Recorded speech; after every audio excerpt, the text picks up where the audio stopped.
Hello, I'm Chris, the Tabletop Fox, and welcome to my video on Halo Flashpoint, particularly the UNSC faction and reviewing their units and how they are in Season 1. In this video, we're going to talk about the HAZOP, a great unit from Season 0, and let's find out how he's doing in Season 1. So, the HAZOP is the most basic stat line Spartan you will get. So, previously we talked about the JFO, where he had 2 free movement, 5 shoot, 5 fight, 5 save, 3 armor, and 2 shields. So he had the extra armor making him special. The HAZOP doesn't even have that. He has 2 armor, and all the rest are the same. So he is pretty much the bare minimum Spartan in the way of stat line. No specializations there, just a very simple frame. So, even though he has this very basic profile, why was it he got taken so much in Season 0? Well, there's 2 main reasons to what caused the HAZOP to be big. And that was how cheap he was, and generally how useful he was for that cheapness. So one keyword he has is flight. What that means is he doesn't care about floors or walls. So unlike most models where they need to have a wall to climb, or they need a floor to cross over a cube. Even Jump Pack can only go over 1 cube that doesn't have a floor before it needs a wall or solid object to go any further in a horizontal direction. But the HAZOP, he doesn't care. And this was big for things like King of the Hill, where you actually had that extra height. Even more so with the L-shaped walls, because he could just fly from one of the corner hills that had the L-shaped wall up to the top of the highest part of the middle hill. And the Jump Pack could also do this, but other models had to go up and down over the L shape for 2 movement. Then, if they're on the side with the tall side, would have to climb 2 more up for a total movement of 4. They would need a thruster to do that. HAZOP could do it with 3, so a thruster and a normal move or a sprint. So that was useful, and the flight had some other usefulness to it, but it was a kind of one of those niche abilities that came up every now and then, and when it did, it was amazing and made a massive difference, and most of the other time it didn't do much else. So why was he taking that much? Well, we'll go back to the cheapness. He was so cheap in the season where the Spartans only had Spartans that you threw him in a list and then you decked out the rest of your Spartans and just used him mainly as objective monkey, going and doing the objectives, getting on the hills. And we'll get into his base weapons because that was a big part as well. There was also putting on stuff like concussion rifles onto him just because it was an extra frag weapon at the time where frag was incredibly strong. And other than that, you'd probably just put on a thruster because it worked with his flight better than a grapple. So it's one of the few units where thruster is the better option most of the time. But because of this making everything cheaper and his utility, he was incredibly useful last season. In Season 1, however, he has got some issues here.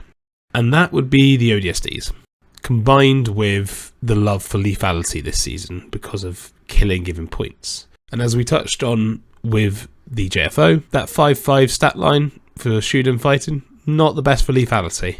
And again, we'll get onto his weapons. One is one of the best lethal shotguns in the game, but on a 5-5 it's not great.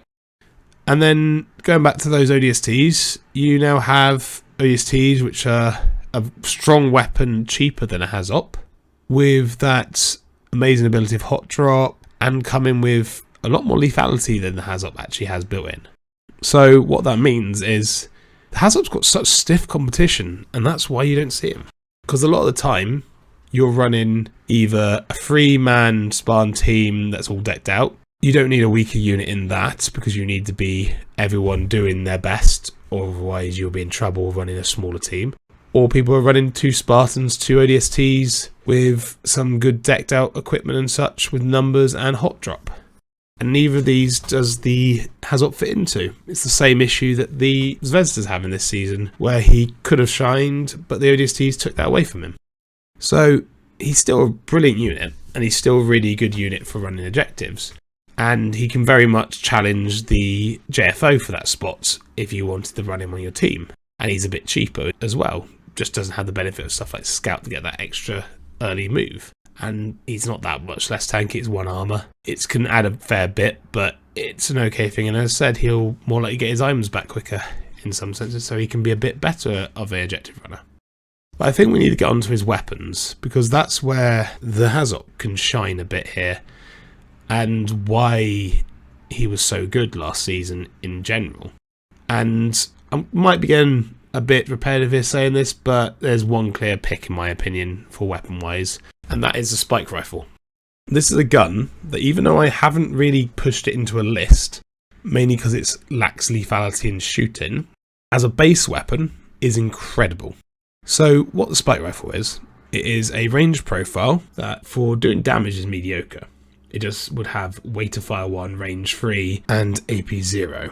So not much lethality and shooting. However, it has knockback, which is very useful. It also has rapid fire, which is also very useful. It can pin. Now, when we combine the fact that it has rapid fire, which gives it an extra dice when shooting, knockback, which can trigger off a successful rapid fire, and weight of fire 1, which is the extra reroll of a dice, that means because of his 5-up shoot, he's pretty much rolling the equivalent of 5 dice, excluding crits. So he has a very good chance of pinning and knocking back. And it's that combo that makes him incredibly useful. The range can be a problem, but for stuff like, say, extraction, if you're just off the edge of them, they're on that objective, you can rapid fire them, knock them off, and pin them up for the next turn. So you can get what you need out of it now, get them off the objective, and you can make them screwed for the next turn. And this gun is incredible for utility. If it wasn't for the need for lethality for kills, this gun would be, I would feel like, in lists a lot more often as a purchase weapon. So that is one of the things that makes the HAZOP great in that regard. But there's something else this weapon has. It gives a melee profile, and it's not a bad melee profile at that. It's AP 1 and lethal 1, so it's 1 AP less than an Elite's energy dagger, or in the case of Spartans, 1 AP less, and it trades ESD for lethal 1. However, if you're going into something, say, Elites or ODSTs, it's incredibly good. Now, he is only on a 5-up fight, of course, but for example, ODSTs outside of Buck have a 5-up save. So you're going through, and on a charge, you're getting 2 extra dice. You only need 2 to kill them. There's a good chance you'll kill an ODST on a charge with this. Which, as I said, killing ODST is nothing special, but when you're not a lethal unit, and you're doing it in melee, so you can do something else with your shoot, for example, then it's really useful. And as mentioned, he could just knock back and pin him up if he wants to not kill him with the shoot profile, or go into melee and shank him with the gun if he wants them dead. So that combination is really, really useful because it adds a load of utility and a load of lethality all in one. In regards to this unit's weapons, as mentioned, probably just put on the concussion launcher onto him, because just more there to give him that extra utility at range. Though you could argue 3 points extra for fuel rod on a HAZOP might not be the worst combination because of his base weapon having so much utility and him being decent for running around. And then item wise, thruster and maybe a grapple, just because he is a main boy for going for objectives. He has some melee utility, so it's not a bad combo to give him. That's the only problem there, is they are, especially the grapple, very contested items where everyone mostly wants one. So whether you can spare it to him, you don't know, but just giving him a thruster on its own, that's going to be decent enough for him. Maybe a quantum to give him an interesting combo there. But the spike rifle one is generally a great unit to put in, and with how cheap he is, still I believe it's 38 points for that package, melee weapon and all, he can see play, depending on the tournament and if you've got those objectives to be running. And as I said, maybe a fuel rod on him, and he'll actually have some lethality added in. But if you're heavily running objectives, just don't give him a weapon. Let everything else get decked out, and he's just running off doing the objective and pinning things up and knocking them back. I'm actually convinced myself here that I might have to look at trying to get him back in the list again, because actually, pretty damn decent.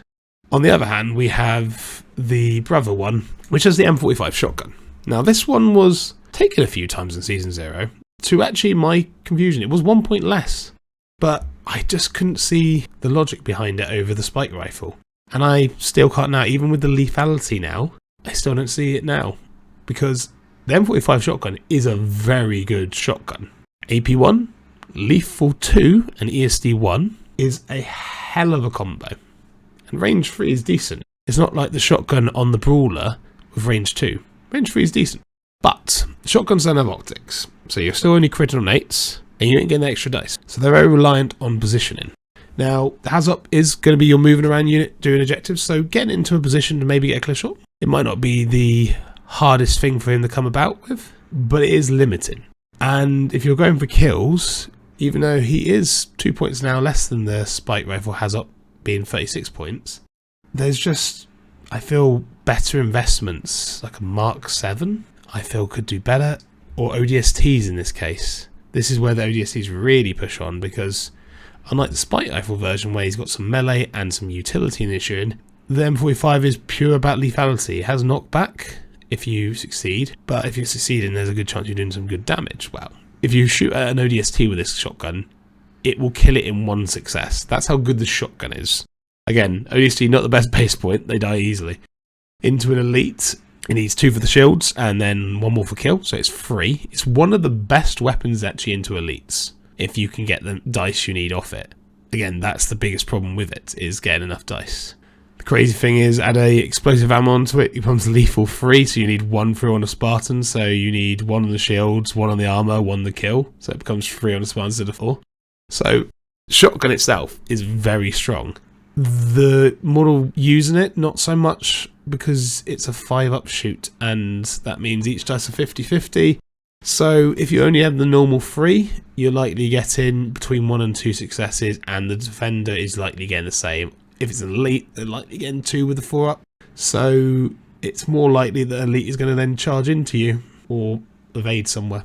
So loadout-wise, I'd still probably say giving him the same weapons, really.